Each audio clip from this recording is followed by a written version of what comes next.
close. It was a really close fight, but I think he pulled it off. He did everything that he needed to do. He adjusted throughout the fight. He suffered through a cut for the first time. So, he's still working. He's still getting better. And, again, he got a great victory today. He had a whole year layoff, and he was recovering from the bicep injury. You think that might have held him off from going all out in the fight? Maybe a little bit. Maybe he had that in his head. He didn't want to get injured again. But who knows? Who knows? I mean, he had a great job. He did a great job. In my part, I feel like, he got the rounds in, and that's what he needs.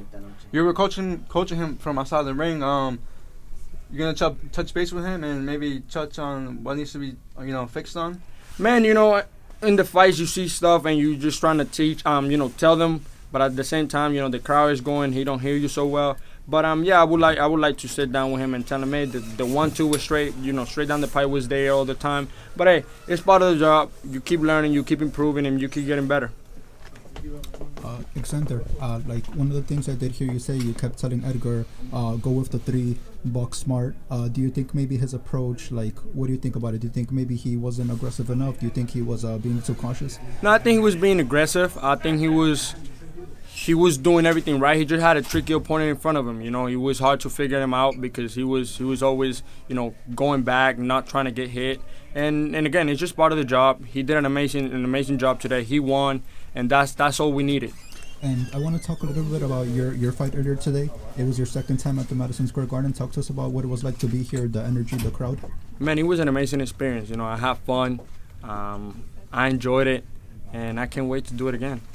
The last time you were here, you had a first-round TKO. Today, you just outboxed him. You overwhelmed him. He was really no match for your offense. It was your second fight. Do you think maybe we can see your next fight back here in the Garden? Man, hopefully. Who knows? I want to go back home, spend time with the family a little bit.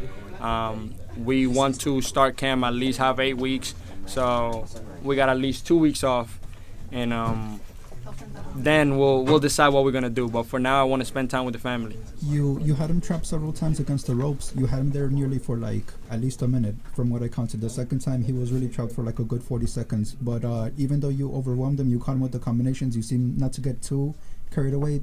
Were you trying not to really gas yourself out, save your energy? No, being honest with you, we've been working throughout camp, and you can ask my team.